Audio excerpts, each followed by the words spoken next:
Telephone Museum is basically a history of the telephone dating back from the late 1870s to present. We did it basically to preserve the history of the telephone.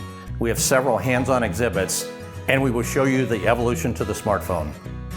This Telephone Museum project was worked on by the Telephone Pioneers of America. It's a group that goes back to 1911. We took on this project back in 2003, and we worked on it for 13 years and opened the museum on May 4th, 2016. These members are actually all employees and/or retirees of the various phone companies around the country. In this general area, it was Southwestern Bell Telephone. Southwestern Bell Telephone was headquartered here in St. Louis, and it was the headquarters for the states of Missouri, Oklahoma, Kansas, Arkansas, and Texas. Here at the Jefferson Barracks Telephone Museum, we'll show you the journey of the telephone. We have an 1876 replica of the liquid telephone. We also have a 1900 Chicago Tandem. This would have been the earliest wall phone that we have in the museum that a customer would have had in their home. It's called the Chicago Tandem. The reason they call it a tandem is because it actually housed two batteries, two liquid batteries here, one in here, one in here. The way this operates is you basically crank on the magneto.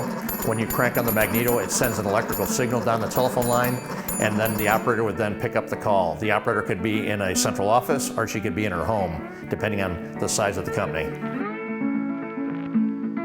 The Stroger step switch was invented by a funeral undertaker from Kansas City back in 1888.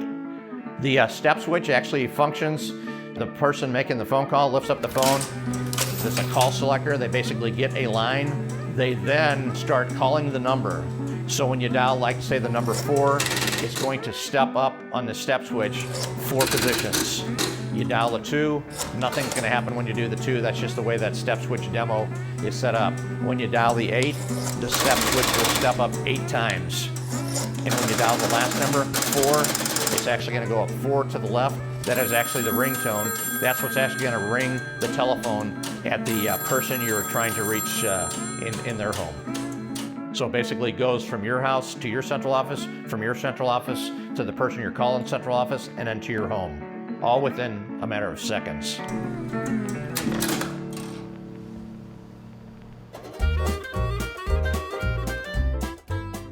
So these are called stick phones or candlestick phones. These came out in the late 1800s, 1900s.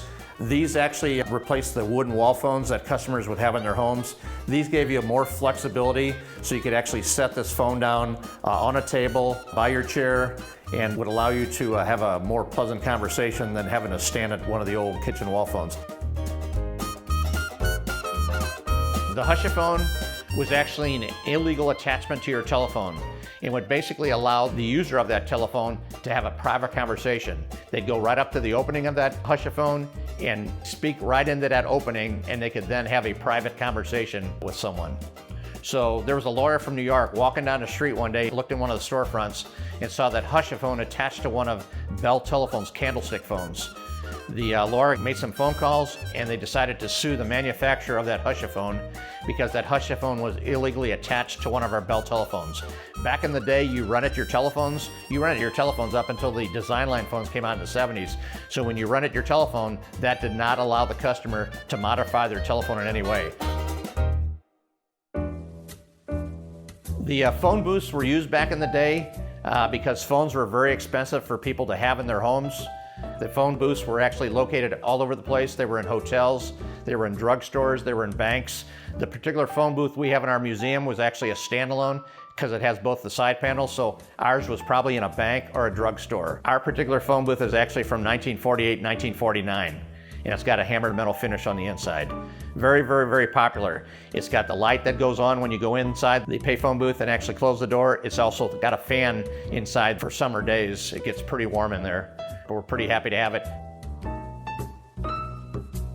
We have a 1909 pay station that actually has a lead chute inside. That lead chute was actually used to drop coins in.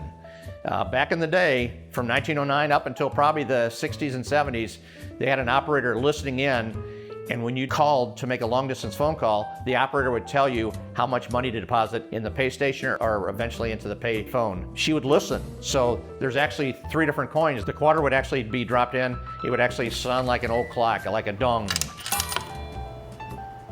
The dime would then go down a different chute, and hit off the top and bottom of a bell and would go ding ding. The nickel would then go down a different chute and hit off the bottom of the bell and just make a single ding. So that operator clearly heard that you just dropped 40 cents into the pay station or pay phone. Once you put all the money in that she requested, she would then connect the call for you. They used that in 1909 with the gray pay station. They were still using it with the 3-slot pay telephones from the 60s and 70s. It worked just fine. They used the exact same mechanism 60, 70 years later. This here is called the Western Electric 302 phone. It's also referred to as the Lucy phone. This first came out in 1937. It was the first self-contained phone that Western Electric made. It has the bell ringers inside, and it also has the dial on the outside. It was the first phone that was affordable to customers.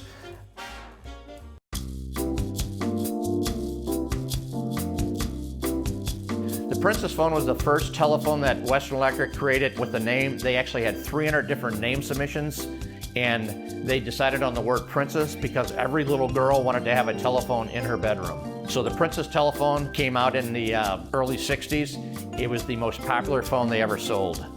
It had a motto: it's little, it's lovely, it lights, because you could actually light up the dial on the Princess phone like a nightlight in your bedroom at night. They also have the Princess telephone keychains. The keychains you were given when you went down and paid your telephone bill. It's a very, very popular item. People recognize them today. It's our most popular item that we have in the gift shop. This is the Motorola StarTech model telephone. This would have been the very first handheld cellular phone on the market.